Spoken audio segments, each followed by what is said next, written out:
That is right, people. You've heard it. We've all seen it. The Premier League is coming back. Yo guys, what is up? It's Premier League Official here, and today we're starting a new series on my channel. It's preview and predictions. This will be a weekly show on my channel where I preview every Premier League game and then predict it. Well, let's start with game 1, Aston Villa vs Sheffield United. Aston Villa are in relegation trouble, currently sitting in the relegation zone, and I feel like their fortunes probably won't turn around here. Lots of people do back them to get at least a point in this game, but I'm not so sure. They're really on the poor run of form.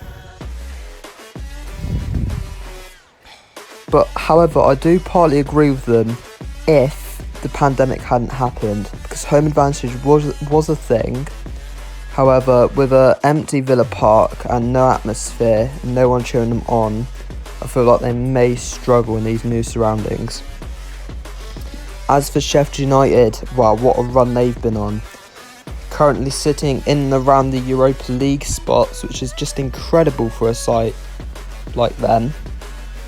And I feel like their fortunes could continue in this game as well. And that's why I've gone for a bit of a shock, and I've gone 2-0 Sheffield United.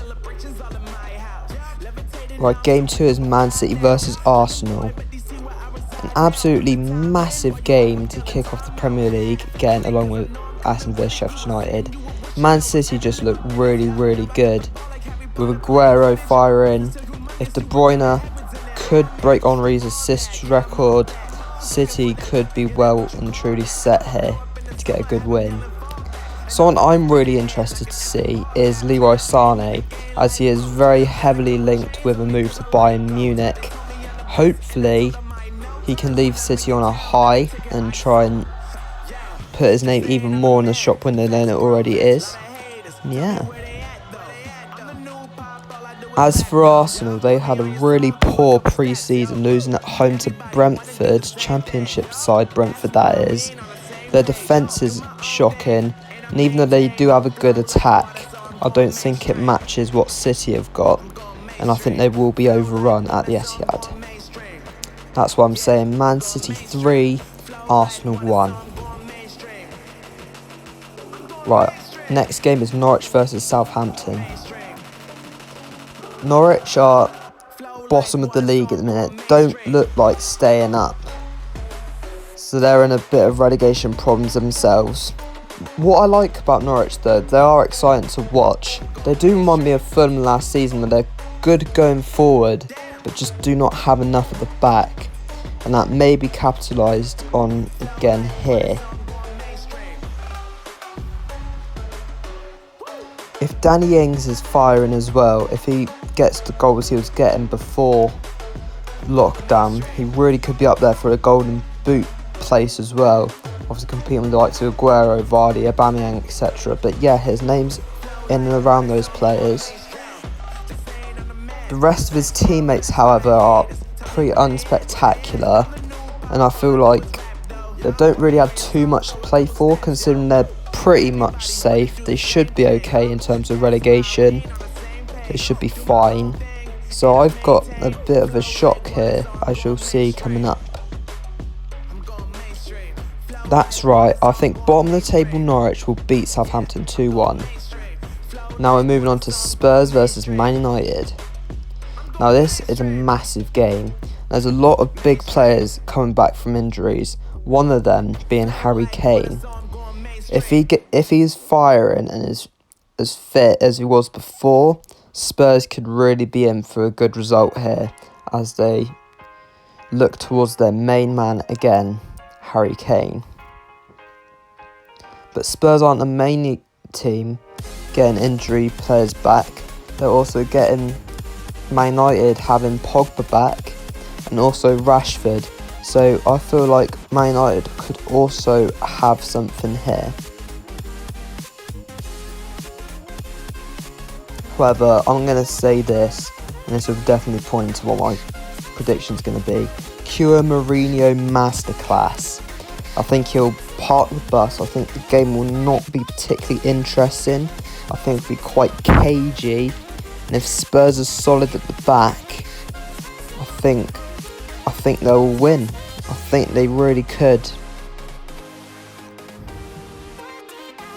Because even though Man United do have some good defenders, not Phil Jones, but Aaron Wan-Bissaka anyway, I think United could be outdone here.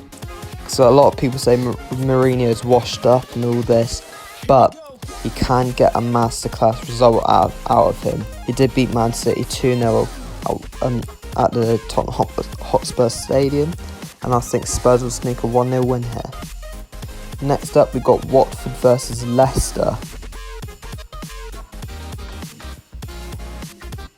Watford are also in and around the relegation places. I believe they're in 17th in a minute, but it's purely by goal difference, so they're still in real danger of going down. They're not in a good place in a minute, and they really need some results if that's going to change. However, I do think they can get one here, because I think they're a very cohesive unit.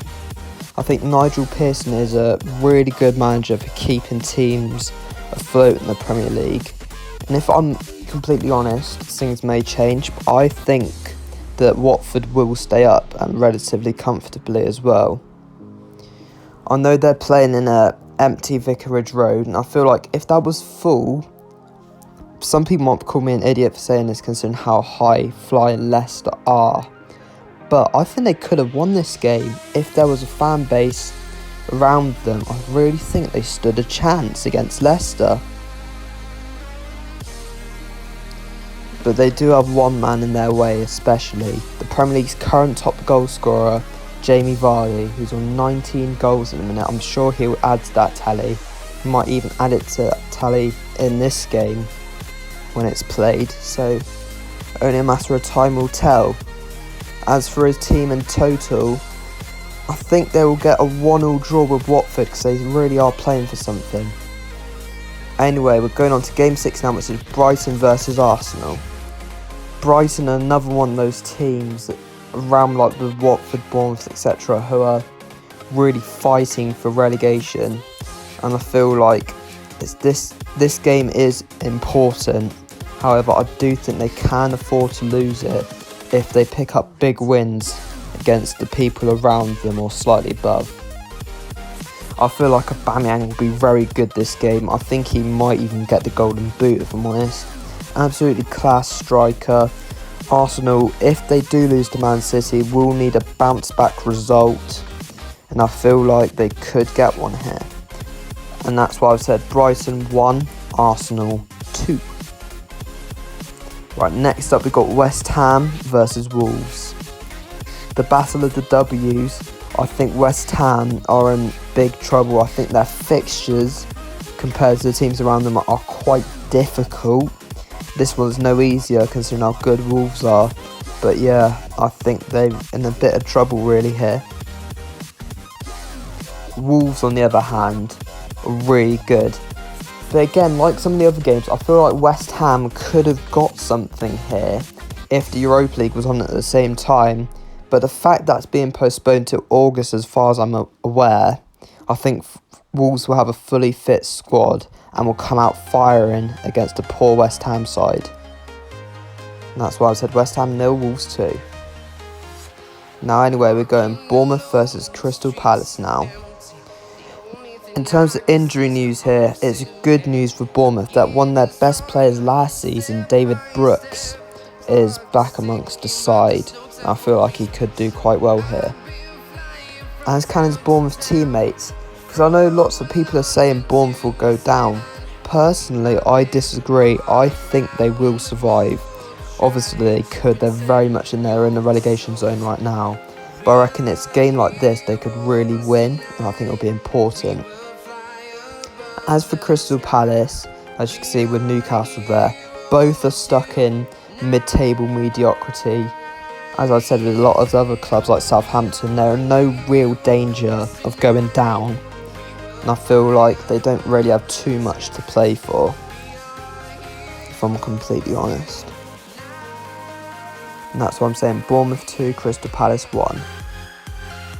Next up, we've got Newcastle versus Sheffield United.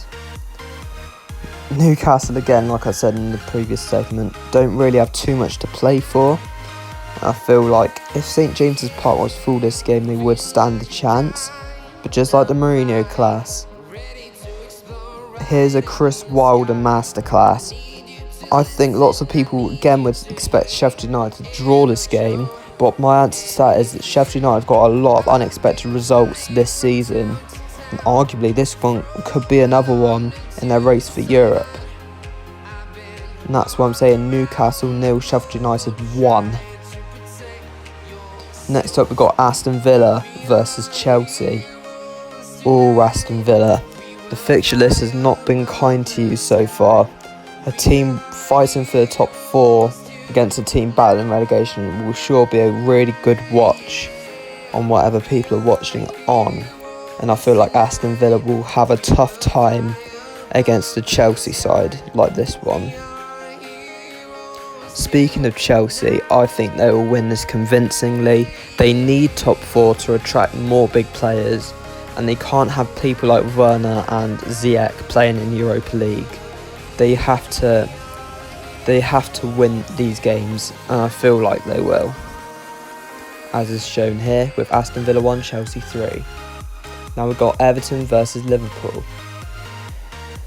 Everton are an interesting side. Again, I feel like they could have got a point here if the crowd was behind them. I think crowd would be a massive thing for a lot of big teams to slip up on. And I think that's going to be fully to Liverpool's advantage. I think they will wrap up the Premier League very, very soon. I think they'll win it very early on. And I think this game could be a big step to that. As you can see, I'm going to predict the same as what it was in the reverse fixture. Probably a bit high scoring for a derby, but I've got Everton 2, Liverpool 5. And we've got Man City versus Burnley now. I believe this is the last game. But Man City, I feel like they do have a point to prove because they did have a really poor result against United pre-lockdown. And with Arsenal win, I think they will carry on some sort of momentum to secure that top 4 place, even though I'm sure it's pretty much secure anyway. As for Burnley, they don't have too much to play for. I don't believe their record at the Etihad is that good at all. I think they've lost quite a lot there in recent times as far as I'm aware. I'm sorry, I really can't see that changing against a fully fit and fully firing Man City side. Hence why I've gone Man City 4, Burnley 1. Now this is what the table would look like if my predictions are all correct. So Norwich would be bottom, Aston Villa 19th, West Ham in 18th, Watford in 17th, Brighton in 16th, Bournemouth rising all the way up to 15th, Southampton in 14th, Newcastle 13th, Everton 12th, Burnley 11th, Crystal Palace 10th, Arsenal remaining in 9th, Spurs 8th, Man United dropped down to 7th, Wolves up to 6th, Sheffield United in 5th, Chelsea in 4th, then it's Leicester, Man City and Liverpool. Massive thank you for watching. Make sure to leave your predictions in the comments below. Any correct scores will be in the next video. Bye.